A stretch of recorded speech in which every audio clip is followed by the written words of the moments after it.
Aujourd'hui, on commence une nouvelle série de vidéos qui sera consacrée à la modélisation d'un pont roulant. La première partie, on parlera bien sûr de la théorie sur le pont roulant. Bon, d'emblée, je suis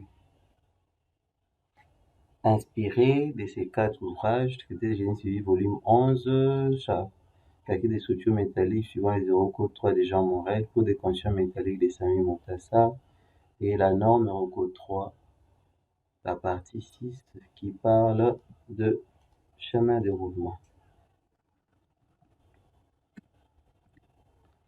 Ok, introduction. Nous devons savoir que un pont roulant est un engin d'élevage. Ça sert à la manutention.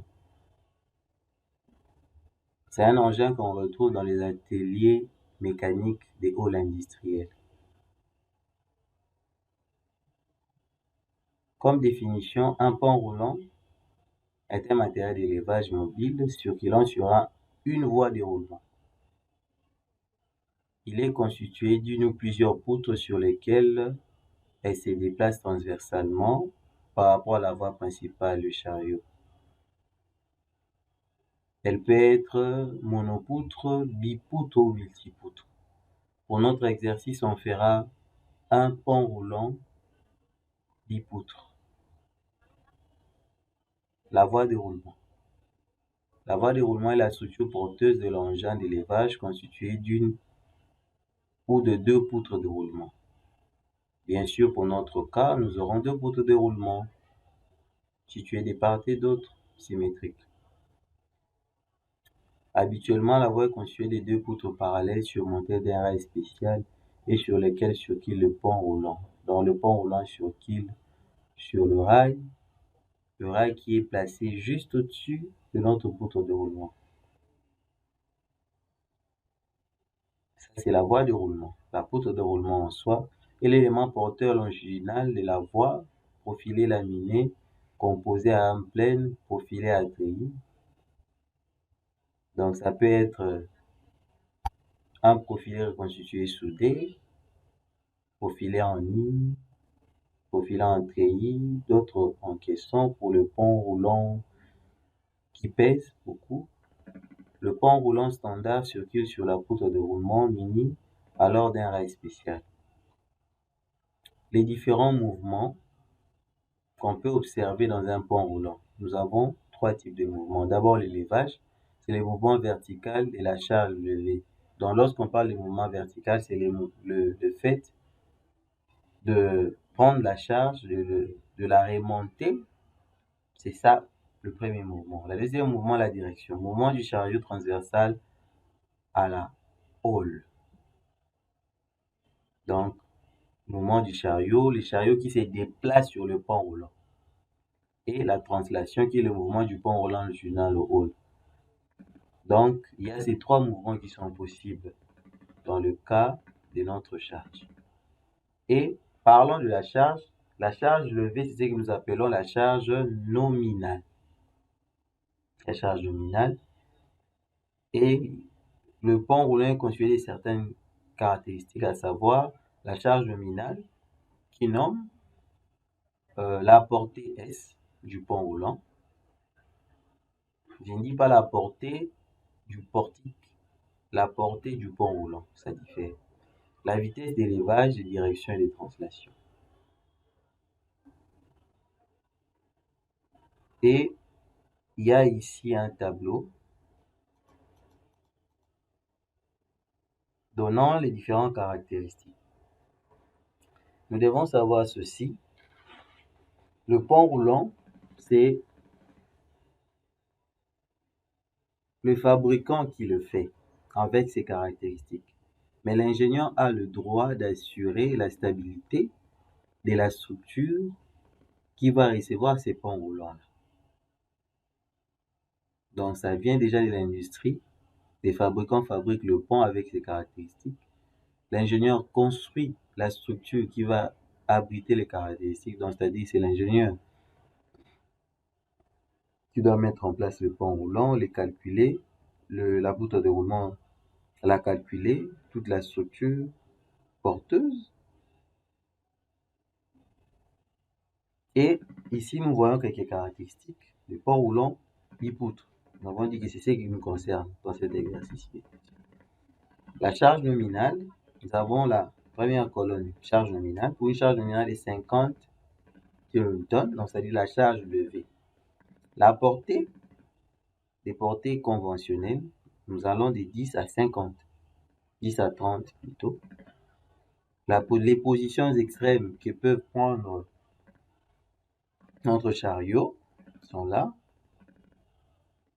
Les dimensions, surtout A nous intéresse vraiment parce que c'est la position de galet. La position de galet, ça nous intéresse. L'écartement, ces galets-là qu'on va utiliser par analogie à un convoi, par exemple, dans un convoi routier, nous avons l'entre-distance entre les différentes portées dans les deux sens, dans le sens transversal longitudinal. Et dans un sens, c'est le A ici qui va nous intéresser.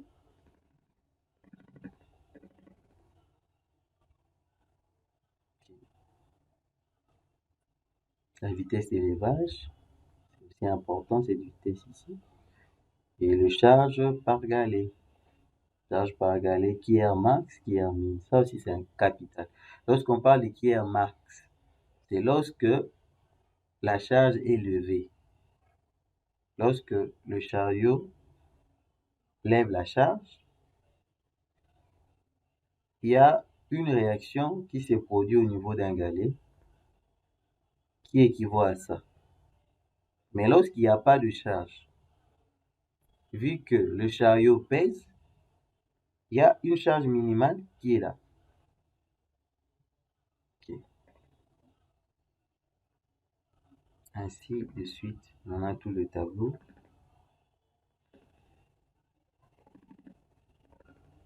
La classification de pont roulant se fait sur base de leur utilisation, de la fréquence d'utilisation.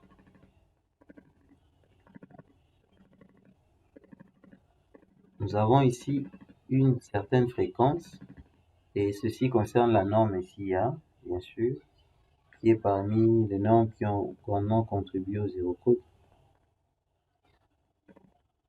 Montre la répartition de ponts dans les classes U0 à U9. Les fréquences d'utilisation. Pont roulant des centrales, état de chargement qui 1 à qui 2, pont roulant de montage et de démontage pour salle de machine, pont roulant d'entrepôt, pont roulant d'atelier, par exemple construction métallique, et tout ça. Nous, c'est ces ponts roulants-là, nous serons dans ces cas-ci, pont roulant d'atelier, construction métallique. État de chargement de qui 2 à qui 3 et dont la fréquence d'utilisation varie de U3 à U4.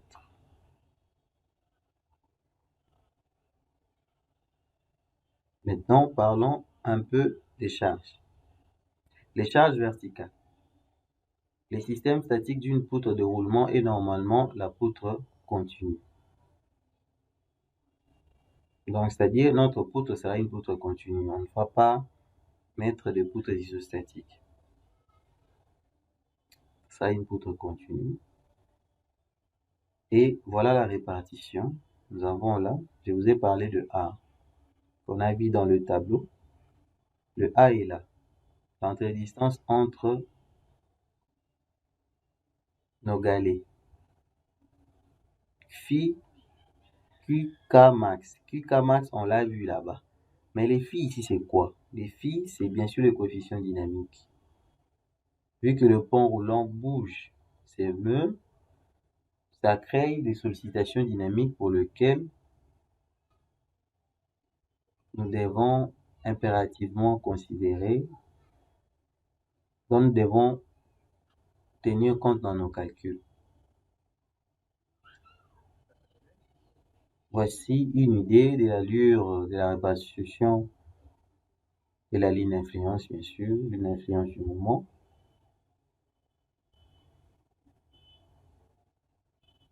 Là, nous voyons les différentes façons de reprendre la charge du pont roulant à travers les poteaux. On peut disposer d'un corbeau. Le corbeau, c'est une console courte. C'est qu'on utilisera, bien sûr. Elle est là. Si le pont roulant devient important, donc ayant une très grande charge, on peut utiliser un poteau indépendant juste à côté. Le poutre de roulement sera placé sur un poteau indépendant. D'où cette structure sera complètement indépendante et il faudrait la contreventer. Et là, nous avons un montant en baïonnette, une poutre en baïonnette. Il y en a encore d'autres. Il y a encore d'autres systèmes. Oui, voici. Nous sommes là. Un autre système est là. Poutre à treillis.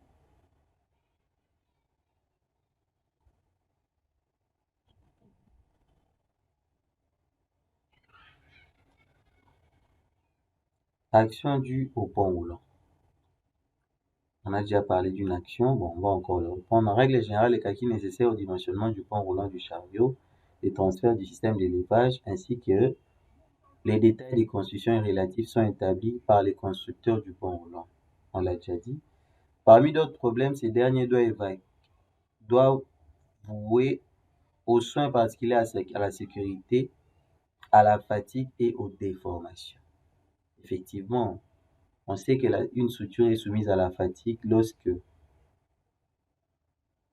elle est soumise aux charges cycliques, donc aux charges répétées dans le temps. Et le pont roulant, c'est aussi un cycle, chargement, déchargement, tout ça. Il y a un cycle là-bas. Les actions dues au pont roulant, charge verticale Q transmise par les galets, oui. Les faits dynamiques,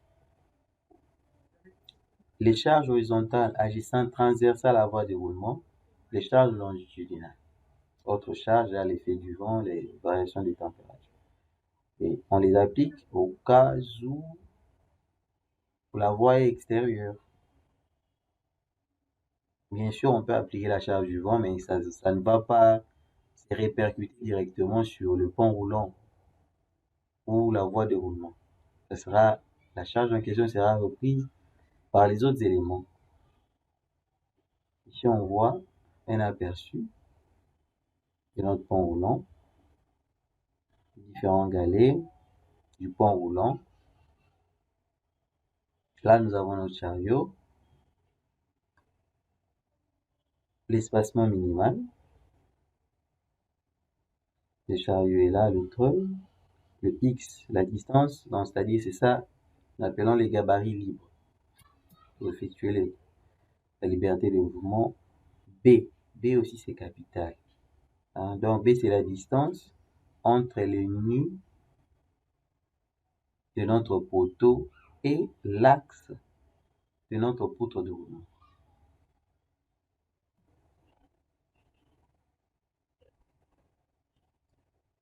Les charges verticales. Les charges verticales, ce sont les charges qui sollicitent, qui varient selon la charge levée qui est nominale, qui peut être min ou max. On les a là. Qui est max, qui est min. Effet dynamique de pont roulant. La voie de roulement d'un pont roulant est soumise, en plus des actions de galet, à des effets dynamiques dont les causes sont les suivantes. Translation du pont roulant, accélération et freinage du pont roulant, choc lors du levage et du balancement de la charge levée. Les trois causes énumérées causent bien sûr l'effet dynamique pour lequel il faudrait le prendre en compte. Voici la formule pour déterminer notre phi. 1 plus xi, la charge nominale sur la somme des QR max. Somme des valeurs représentatives des charges verticales maximales de galet. Et le phi est obtenu comment? Il y a un graphique qui nous le donne. Et là, ici nous avons VV qui est la vitesse d'élevage. C'est déjà, on l'avait déjà mentionné dans le tableau Avant, il suffit de connaître la vitesse. À partir de la vitesse, on peut déterminer les force horizontale, force transversale à la voie de roulement. La force transversale à la voie de roulement est causée par le freinage du chariot, le levage oblique de la charge, les irrégularités de la voie de roulement, la marche en crave du pont roulant. Voici la formule qui permet de déterminer la force transversale à la voie de roulement. Coefficient applicable aux forces verticales maximales pour déterminer la force, tout ça. Et c'est là. Q, T, lambda, qui est max. Qui est max est connu déjà à partir du tableau, mais reste qu'à déterminer la valeur de lambda.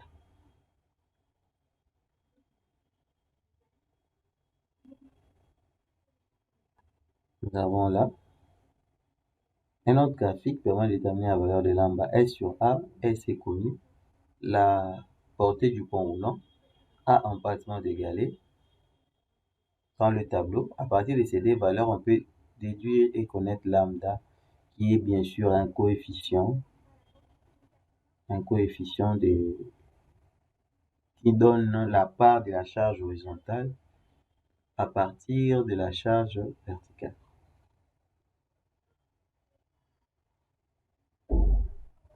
Voici une illustration, bien sûr, de nos charges horizontales. Sont là.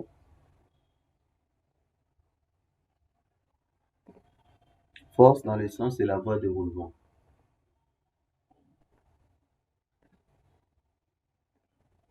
Ça figure toujours dans le cas des charges horizontales. La charge horizontale, c'est dans les deux directions, dans la direction transversale et dans la direction longitudinale.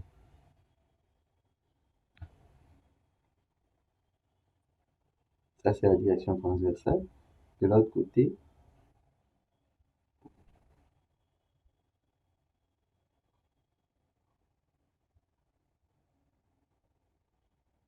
ça, c'est dans la direction longitudinale.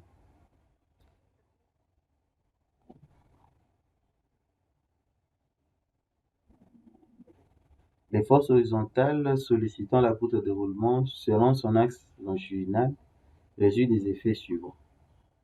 L'accélération ou freinage du pont roulant. La force transmise par les galets moteurs du pont roulant. Ici, la formule nous donne la possibilité de prendre seulement 20%.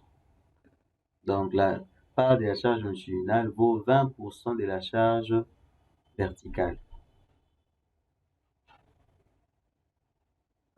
Et l'autre cause, c'est le tamponnement sur les victoires.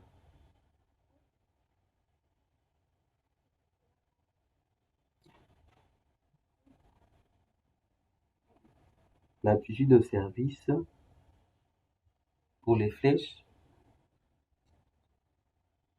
les valeurs à vérifier, c'est-à-dire bien sûr pour la poutre de roulement, notre voie de roulement, flèche verticale doit être L sur 700. La flèche max doit être inférieure à la valeur limite. La flèche horizontale, puisque nous avons aussi des charges horizontales, doit être inférieure à cette valeur limite qui est de L sur 800. Pour le déplacement des appuis, on a H sur 300. Les effets des fatigues, on l'a mentionné. En observant le mouvement d'un pont roulant, on constate que la charge levée et les charges de galets s'exercent sur le poutre de roulement, sont variables dans le temps, se déplacent dans l'espace, sont aléatoires, répétées et une illustration. Et ici, on a des différentes classes. Q1 très léger, donc c'est-à-dire lorsqu'on dit Q1, la classe I1, c'est-à-dire que le pont roulant ne soulève qu'exceptionnellement la charge nominale régulièrement de charge faible. Q2, pont roulant ne soulevant que rarement la charge nominale et régulièrement les charges de l'ordre de 1/3 de la charge nominale. Qui 3, le moyen. Qui 4, ce sont les lourdes charges. Les classes commencent de qui 1 à qui 4 selon l'état de chargement. Et l'autre de U0 à U3 selon la fréquence d'utilisation. Nous avons là une idée sur la fréquence d'utilisation. U3 à U4, l'utilisation régulière en service intermittent. Voilà les nombres des cycles. Tout ça, vous les trouverez bien sûr dans cet ouvrage ici.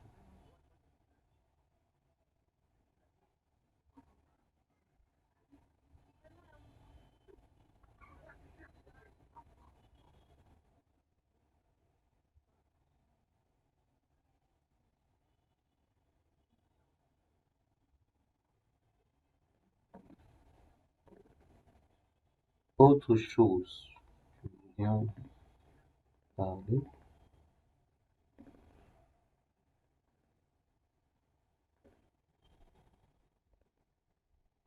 on peut alors voir l'exemple.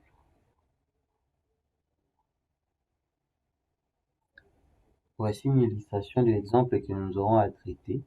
Venant bien sûr de l'ouvrage c'était génie civil. La distance entre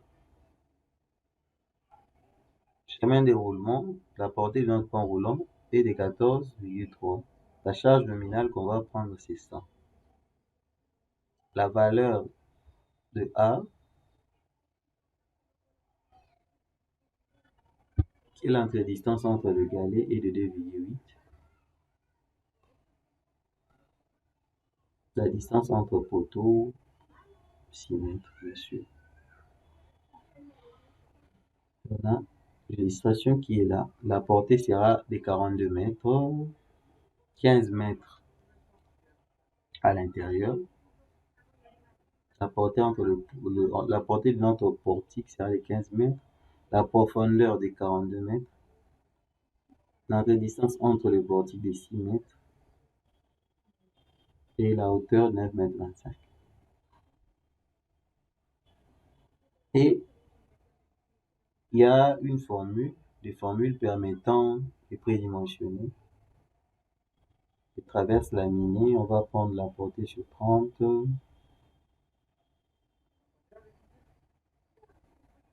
Les pannes, la portée sur 40. Les filières, qu'on appelle aussi les lisses, les bardages, L sur 40.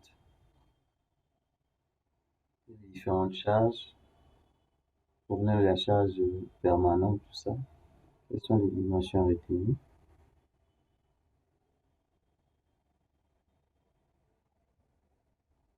Vous voyez ici comment on trouve la charge de fatigue. On prend phi KT max. Le coefficient dynamique qu'on va considérer, c'est 1,10. Vous pouvez le vérifier à l'aide de la formule qu'on a vue ci haut. Comment on peut calculer ça? On a eu à trouver ça à partir du Q nominal, somme de Q max, et on a eu à le multiplier par xi plus 1. C'est tout plus 1. Donc, ce qui veut carrément dire que ces coefficients ne doivent jamais et ne sera jamais inférieur à 1, puisqu'on l'additionne à la valeur unitaire. Donc, le coefficient dynamique ne diminue pas la valeur de la charge. Par contre, ça l'augmente. Ça augmente la valeur de la charge. On a tenu compte de l'effet dynamique pour dire que, bon, vu que la charge est roulante, il y a une part du coefficient dynamique qu'il faudrait considérer. Quand bien même, le calcul s'est fait par l'analyse statique.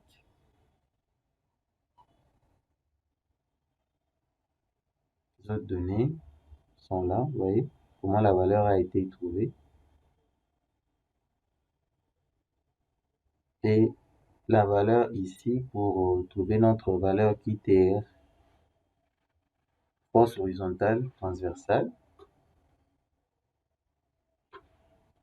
qui est carrément 12,8% de la charge maximale par galet. Ok. On se retrouve dans Robot maintenant.